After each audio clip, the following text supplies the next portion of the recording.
welcome to Off the Books, where we're surfing the uncharted waters of accounting, finance, risk, and wherever else the waves take us. This episode is brought to you by Workiva, the risk, reporting, and compliance platform that simplifies your complex work so you can focus on finally learning how to make sourdough bread. Check it out at workiva.com/podcast. My name is Steve Soder, accounting enthusiast, Diet Coke aficionado, and today's host, and I'm very glad to have you hanging 10 with us. I'm also very glad to have Catherine Tsai hosting this episode with me. Catherine, can you please tell the fine folks who you are?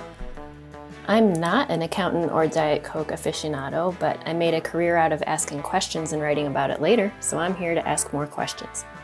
So Steve, what are we talking about today? Well, we had a chance to catch up recently with Levongia Carrera, one of our most active leaders in the SEC Professionals Group. Levongia's been leading our efforts in multiple committees, including ESG and women's leadership, and she's also very active in the Black community and has had the unique experience of being the first Black female on multiple occasions throughout her long career in audit and accounting. So we wanted to spend some time. Let's catch that wave. So Levongia, we really appreciate you spending time with us again, and really looking forward to the discussion. I want to start out and just kind of mention for the audience, you've been a very active leader and contributor to the SEC Professionals Group. It's one of the best parts about my job, including your leadership on the ESG Reporting Committee and our Women's Leadership webinar series. Want to note to our audience that we recently had one of those at the end of last year and had a terrific discussion. But Levongia, I know also you've had a career of many firsts, and I'm wondering if maybe you can tell us a little bit about your journey. Hi, Steve. Thank you, and thank you for inviting me here today. Yes, I have been the first in a lot of different things as it relates to accounting. What I remember very vividly when I graduated from college was that I wanted to go to a Big Four accounting firm. It wasn't Big Four. I'm saying Big Four so I don't outdate myself right now, but it was big something back then. And the reason why I wanted to is because I wanted to go to a firm that was international and would provide me an opportunity to do an international, what we call it secondment at the time, but it's international rotation. And so I went to a company called Coopers & Lybrand. That was before the merger, PricewaterhouseCoopers. And while I was there, I started to explore, once I got past a couple of years there, that opportunity. And as I was trying to do some research and find out, who's done it before and who I could speak to, reach out to, I quickly found out that no one that looked like me had ever done it before. In fact, I was told I was the first Black person who would even requested information about it. And so I went through this process saying, okay, well, I guess there's nobody I can talk to ask, what did you do about your hair when you went abroad? Obviously, they didn't have our products there. And so it was an interesting kind of conversation. And I ended up just kind of talking to different people who've been on secondment. But then when it was time for me to go, I was like, well, I'm on my own on this one. I don't have anyone I can actually reach out to talk about the cultural, experience of going abroad as a Black person from the U.S. And the first stop for me was Bogota, Colombia. And so there was a lot of different challenges going to Bogota, Colombia, as you can imagine, because of the high security there. And while I was there, which was interesting, I got people from the US who were now thinking about going on secondment and reaching out to me because they were looking for someone who was Black that had gone abroad. And interesting enough, their question is, what did you do with your hair? How did you manage this with your hair? I mean, and this is a real thing for African Americans. What do you do about your hair when you go somewhere that doesn't know anything about the things that you need, right? And so I became sort of like that resource for others as the first going out into an area where, there weren't others that looked like me. The one thing about being the first in different things, and so that's just the accounting example, there's some first in other areas, but the one thing about being the first is, one, you're isolated you're kind of like alone. You don't quite feel like you fit. You don't know what to expect. You don't know how to ask someone questions about the things that are important or things that you need because of your background to feel comfortable where you're going. And so you're just kind of a little bit going on faith and just trying to, you know, be confident in yourself that you can make it happen. But yeah, so to your question, Steve, that's one of the things that I can say about being the first in certain things is it could be lonely, scary, intimidating, all of those things. But if you persevere through them, you actually become stronger and you become a resource for someone else. What helped you navigate being the first or the only? That's a great question. I mean, for me, it was okay, I'm adventurous. I've never been one person to like, step away from an adventure. I was born a military brat, so I'm used to having to moving into different locations, meeting people for the first time, being around a lot of different backgrounds as a child. And so part of that, I think, made it less uncomfortable for me to be around other people that didn't look like me. Um, the other is you kind of grew up in African American families being coached about what's going to happen when you step out this door and you go into a world that doesn't look like you.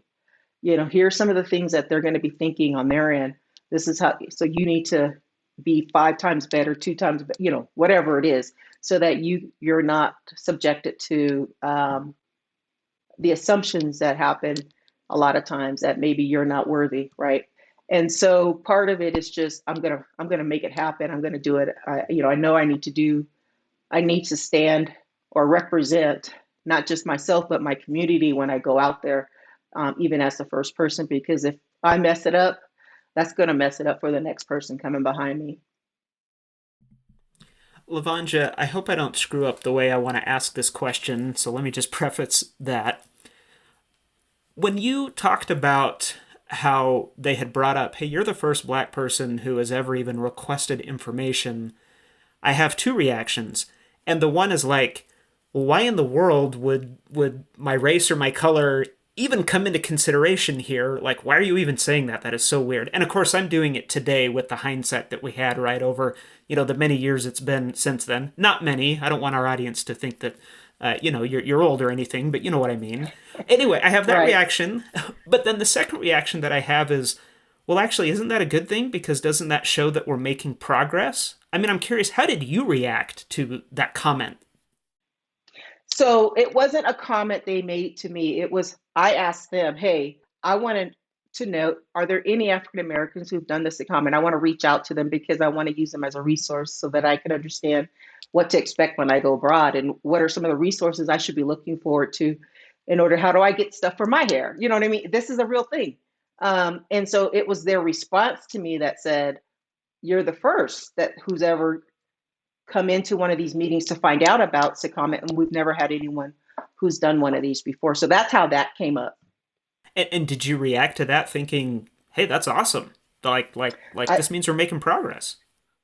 in fact, I said, well, then that means you'd have to have a very good reason why I would not be the one going this time.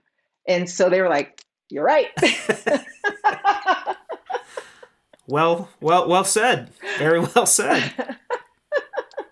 Levantja, one of the things that I think about often is how my life experience and just my daily interaction with kind of the bubble of people that I, associate with on a daily basis, about how that creates biases over time, including hidden racial biases that I might not be aware of.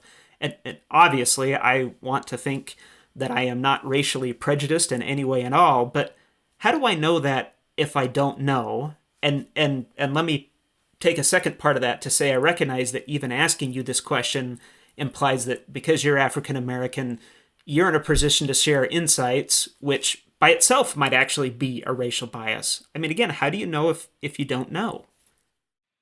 Yeah, a lot of it is intentionality.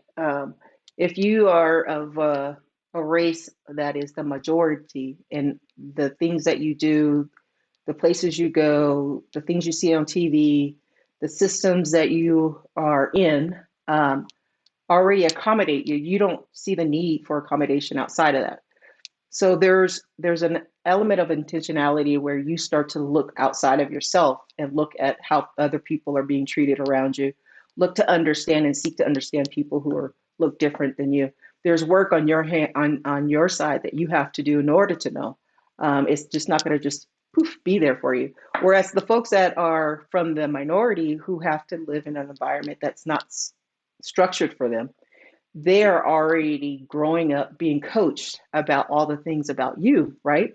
About how your system works, about how the system doesn't necessarily think of them or incorporate their needs, so that this is how they have to maneuver in order to first interact with you. I don't know if you've heard of this, but there's usually the a lot of different terms, but the mask I wear. And so the mask I wear is usually about when we go into an environment where we're one of very few, there's a mask that we put on so that we interact with you in a way that you're accustomed to being interacted with. It doesn't mean that you're getting our authentic person. It means that we're trying to give you something that looks closer to what you're used to, because we're in your environment, we're in your system, and we want to be able to prosper there, right? But you've not had to have that. You've not had to have that burden on your shoulders when you walk into a room, because everything kind of is already structured to be there for you.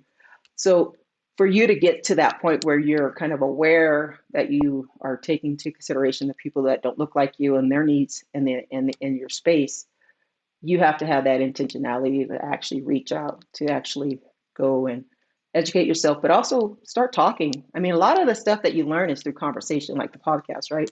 A lot of the stuff is taking the time to have conversations with people, to understand people, because at the root, these are people who have pretty much 99% of them is the same as you. There's just a 1% that's a little different. And so it's getting to understand that 1% and to, invite them over to your house, invite them to go somewhere, socialize, go golfing with them. These are areas that a lot of us don't get invited to do. So I can give you an example of a company I went to where there's 3 people on my team.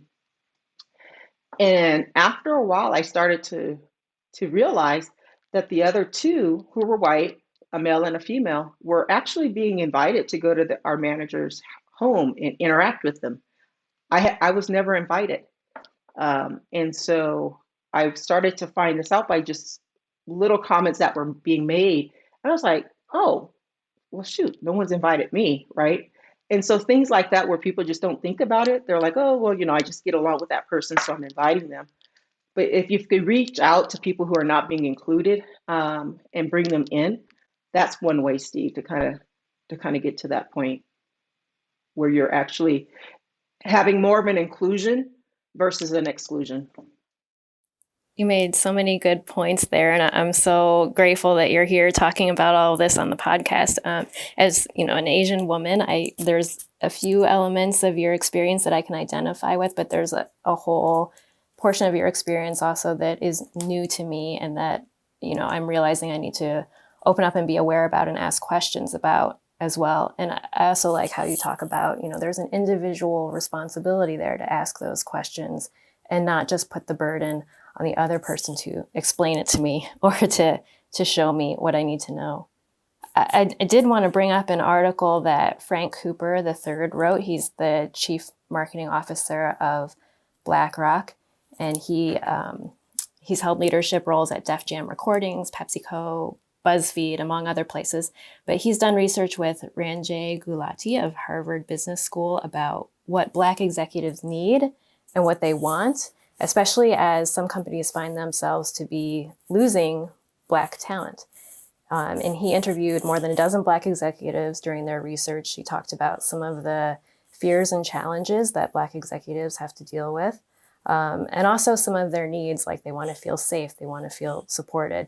I know everybody has very different experiences, but I'm curious, Levongia, about the places where you have worked. What made you want to stay, and maybe what are some things that you wish you might have seen at some of those places? Yeah, some of it we kind of talked about a little bit, so I'll bring it together here. And that is when you can bring your authentic self to a company and they create programs or they create an environment where that that they accept who you are, right? And they don't just say it in words, but they do it in how they structure their hiring, how they structure their promotions, how they structure their compensation, how they structure interaction within the organization and communication, so that they're reaching out. For example, if there's something going on within the community, like for example, the Afghanistan refugees, that whole thing when they brought everyone back from Afghanistan, and then you had all these refugees trying to find a place. Some companies actually created communications out to their employees, just in support of, right, in support of. And so same thing with the when people were going after Asians because of COVID, a lot of companies were putting out communications about supporting that community, protecting, blah, blah, blah. When a company can do all these different things, that's saying, I see you, right? I value you. I value what you bring. You feel a sense of security and safety being yourself in that environment because they see you for who you are. You can be who you are. And they back it up, right, by the programs they have in place that help you advance in their organization. And so for me, it's not been that way in all the companies. I wish it would have been, because I think my career would be a lot further than where it is today. And that's my experience, right? Some people that look like me have gone to a lot of different heights, but if you talk to them, they'll tell you about some of the key people in that they've been able to connect with. And because of that, they were able to get where they went. They didn't get there by themselves, right? And so not everyone has a lot of those types of connections or experiences where there's people in an organization that really takes an interest in them. And it's harder for someone who's not looking like the majority and not already kind of built into the dynamics of, hey, let's go golfing, let's go have a drink, oh, let's do this, where a lot of conversations happen, a lot of relationships happen. When you think about success stories, they're built around relationships and relationship building, people understanding and getting to and wanting to know who you are, and taking an interest in you.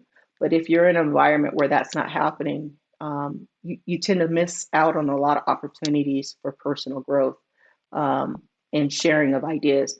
And so, for me as an executive, I feel more safe if I feel seen, right? And I feel seen if I have evidence in the organization and in management where they're actually taking an interest. They're asking me, do I want to go bowling or, whatever, right? Or they're sending out communications that recognize different things that are going on in my community, and they're showing that support. And so that's what I would hope happens in all organizations, but I know that's not the case. We're going to take a quick break for a word from our sponsor and then dive back in with our conversation with Levongia Carrera. Today's episode of Off the Books is brought to you by Workiva, a recent, very highly scientific study conducted by me when I asked a teenage grocery store clerk about it yesterday, concluded that young people don't know much about accounting or Enron or internal controls or what the SEC is at all. And that is a danged shame, dear listener. You know it. I know it. Accounting and finance and compliance professionals are the gosh darn lifeblood of the mechanism that keep the world on the rails. Even if those TikTok-addled teens who staff the cereal aisle can't see it, you are a hero. Accordingly, heroes need the right tools. Batman does not roll in a 1992 Mercury Capri. This brings us to Workiva, the accounting and compliance platform of the future, custom built for heroes like yourself. Put all of that vital risk and compliance and reporting documentation in one place and spend less time copy and pasting stuff between them. Work anywhere you need to be, whether that's home or your actual office or the grocery store. Automate the useless stuff and get back more time to do the cool things you actually went to college for. Yes, Workiva. It is both magically delicious and kid-tested, mother-approved. Learn more at workiva.com/podcast. That's workiva.com/podcast.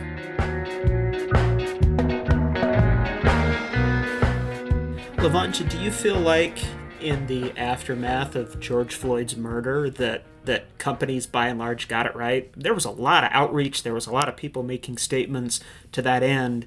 Did you feel like they got it right?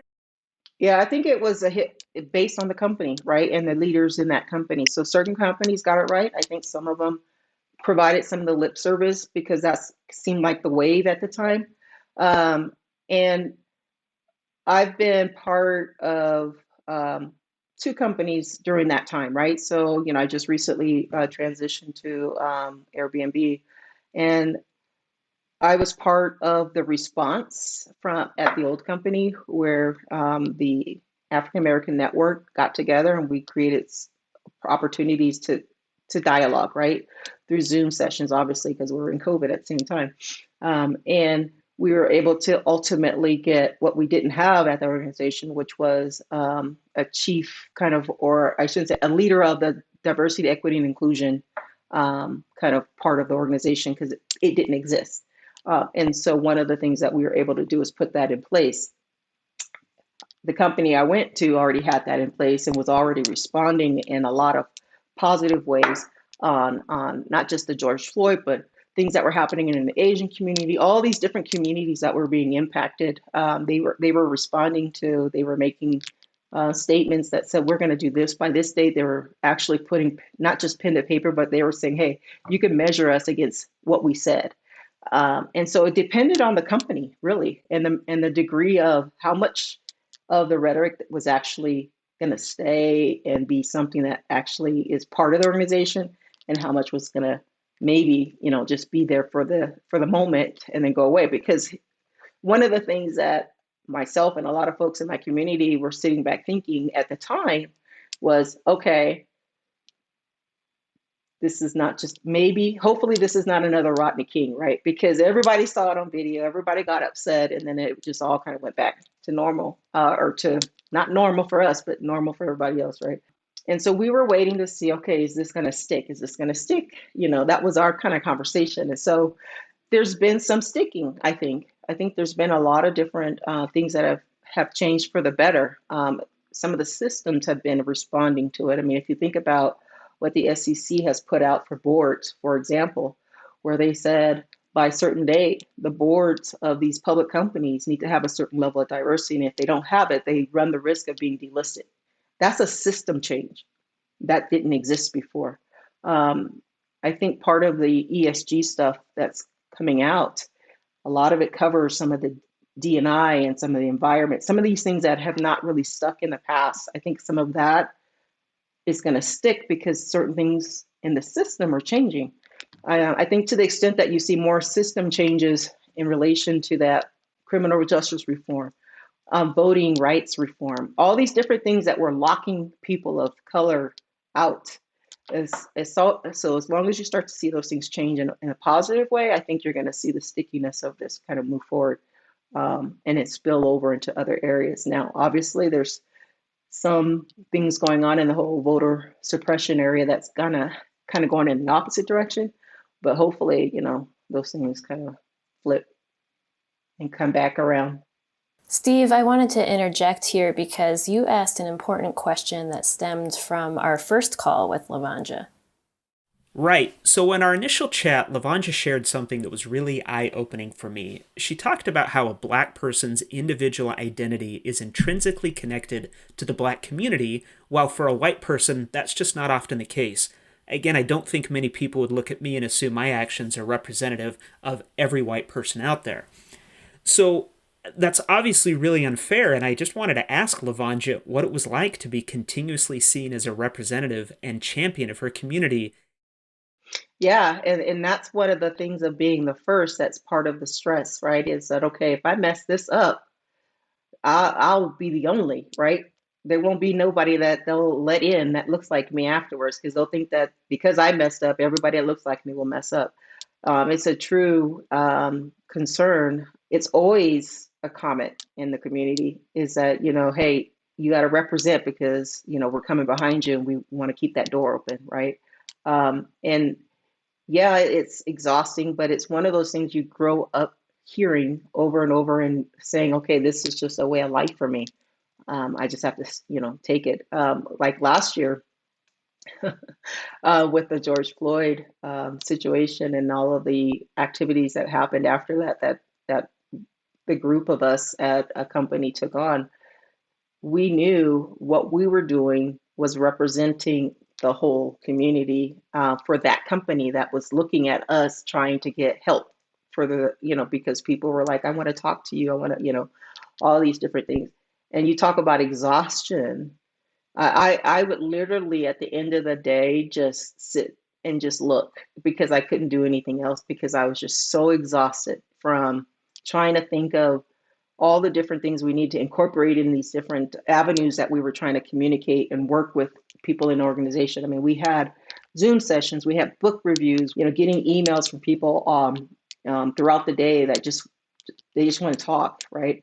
And so, yeah, it's a burden for sure. I wish it wasn't. I mean, I wish I could just be carefree like a whole lot of other folks, but it's a reality that I think is not in our heads. I think it is something that's real. How do you recharge after days like that? I am a spa junkie. I love the spa, I like that. and I love to be pampered. So, and I love red wine. So that's me. I All love right. it. I love it. Well, you mentioned bowling too, for the record. I want to go bowling with you sometime, Levongia. Now you're talking. Bowling is fun. Bowling is fun. I'm not that good, but it doesn't matter. It's just the activity. We've talked a little bit about some of the systemic issues. We've also talked a little bit about what are some of the small steps we can take to try to make a more inclusive work environment.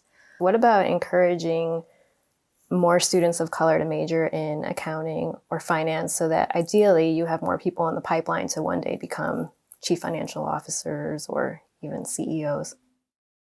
Yeah, there's a lot of programs out there that are geared towards bringing information to students about accounting. So, for example, for the African Americans, there's the National Association of Black Accountants. So, people in college can be a part of that as a student member. And so that's an actual great thing. The one thing I think is missing, and maybe it's, there maybe it's there at a certain level, but I think there needs to be more corporations coming into the schools and either being teaching on different subjects or creating programs or providing internships at a more aggressive level in communities that are predominantly minority. I think there needs to be more of that because that's ultimately who's hiring, right? And it provides an avenue for students to start to create those relationships because like I said, a lot of opportunities happen through relationships, and so creating those relationships early on, I'm talking high school. I don't think you need to wait to college. I think you need to get in there while they're in high school and they're already kind of thinking about what do I want to do and finding a way to connect at that level. It's an interesting kind of conundrum, and I think you bring up a lot of really good points. Is that especially with careers like accounting that actually take that specialized, education and training and certification, for example, if you're going to sit for the CPA exam, and so it really becomes, almost this kind of funnel like process. Like to your point, hey, how do we get them into the funnel as early as possible so that by the time it kind of gets to the end, you have a representative, I guess, population, right, of diverse candidates to bring them into those roles, because without that process, frankly, they couldn't be in these jobs otherwise. It's a very intensive kind of thought process. Say, hey, how do you solve it? Because now you're right, we're talking about not just colleges, but we're talking about high schools, but we're also talking about companies who are going to be willing, right, to make those hiring decisions when they get out of that process. It's going to take, I think, a lot of parties to get involved and to make an impact. Yeah, because if you think about it, it's that students whose parents are already in this field, they're getting exposure all their life, right? And they're more likely to follow in the steps of parents, right? But the folks who are coming from minority backgrounds that may not be in those areas, there's less of them that are raising kids who are able to see what they're doing and be able to go in their parents. So they need somebody early on in their career because they're starting to make up their mind based on what they see around those ages. And so in high school, you get to start going into these different like career type courses. So who's going into accounting if they don't know anybody that's in accounting, right? How did you get into the field, Levongia? Um, I'm not, so I really didn't get into the field in high school. I actually left high school thinking I was going to be a lawyer. And I when I got into college and I started, doing my thing, a couple of years down the road, I was like, okay, let me go back and do some research on, what careers are people getting good jobs right out of 4-year college? Because I was financing my own college education, using loans or whatever, and working. And I was like, man, I can't continue this. And looking at the cost of law school, and I'm like, oh, I wasn't, like a straight A student. I wasn't a straight C student. I was like right there in the middle. I'm like, okay, I'm not gonna get a whole lot of scholarship money either. So I said, I need money. So I went and I looked, and I was like, accounting, let me try that out. So I tried accounting, and I was like, oh, I can do this. And so I just kept doing it. And then I got involved in the organizations at school. They had like a school club for accountants, and I got involved in that. And I was like, oh, I really like this. And so I started to take on leadership roles in the club. And then I networked at a social event with a lot of different firms, one of them being Coopers and Lybrand, and made a connection, a really funny connection with one of the people there. They had to do with an earring. And it was something that stuck. And so when he went back to his office and sent me a letter, and we communicated, and he's like, you know what? Would you be interested in coming to Coopers and Lybrand? And the earring came up in that communication again. And I'm like, yeah, I think I would. And so that was how I kind of made my way over to Coopers and Lybrand. It was really that relationship building I made at a networking event, at a club event from college for accounting. Yeah. So that was my story. Well, Levonge, as we get ready to wrap up this episode, I do want to ask, and but our audience does it. I've asked you to do lots of stuff. I'm always asking for your opinion. Always asking for you to jump in, and you're always so kind and so generous and so willing. But as we get ready to wrap up, I mean, I am wondering, why did you agree to be on this episode? I mean, we're talking about some important issues. There's a little bit of vulnerability, I think, that goes along with talking about this. What made you decide to come and share a little bit about your story? So earlier you asked me a question about, from your perspective, how do you kind of break out of that silo where you're at? Well, part of that is the communications, the relationships, the talking part, and just being open and having conversations and putting yourself out there, right? So for me, this is part of that work. You're not going to know what's in my head unless we talk about it. And if it benefits people outside this group because they're hearing something like, oh, I didn't know that. And that may spur them to kind of do a little bit more digging or reach out to people they have never reached out to. I think that's part of the how do we get better. That's a terrific answer. And on behalf of me and Catherine, I'm sure, as well as our listeners, I'm sure, thank you for being willing to share. Thank you guys for having me. I appreciate it. I had a lot of fun. Well, you're not off the hook yet. We still got the closing Uh-oh. question. Okay. Oh, that's right. Steve, do you want to ask it? Well, and it's a terrific question. Catherine will give you credit for this. So, Levongia, if you weren't in your current role and money were no object, what would your career be if you could choose to do it all over again? The first one is when I was like in high school, I remember watching TV and seeing how some of African American musicians and actors who didn't have a finance background were all of a sudden making money and not knowing how to manage it, and people were taking advantage of them. And so in my mind, I had come up with a plan that I wanted to develop some what I called a Black emporium, but basically what it was is an individual could come into this one location and I can help you with not only your taxes, but your finances. I could help you with your publicity. It would be a one-stop shop where I would partner with other people and bring them together. And it was more about how do I help you be successful and keep your money, right? And help you manage it in a way that isn't, you're not being taken advantage of. I know we said where money isn't wasn't, primary, and it wasn't primary for me when I was thinking about that particular kind of role. I really was thinking, how do I protect you? So that was one. Never did make it to that, but that was one because that would have meant I would have had to, not, that's a scary thing because you would have to be your own an entrepreneur, and that's a risk. And what if I lose it all, right? And I was like, ugh. So I didn't go that route. But if I didn't have to worry about losing my money, I would do that. The other one is being a teacher. And the reason why I say that is because one of the things that I struggle with for my son is when he goes to, I always wanted him to go into schools that had really great academics and all that kind of stuff. But unfortunately, when you kind of go into that realm in some places, there's nobody that looks like you, not even a teacher, not a student, not a nothing. And so I would love to be a teacher that could go into these organizations or these schools that are providing this higher education and be a representative for students that look like me, who are looking for someone that looks like them. I love it. Ever the altruist, Levongia, Right. Ever the altruist. Catherine, how about you?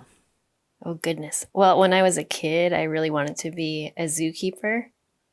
But I have to say, my current job is not that different from working in the zoo. It's like herding cattle. Right? Exactly. Oh, my goodness. There's a lot of truth to that. Boy, there is a lot of truth to that.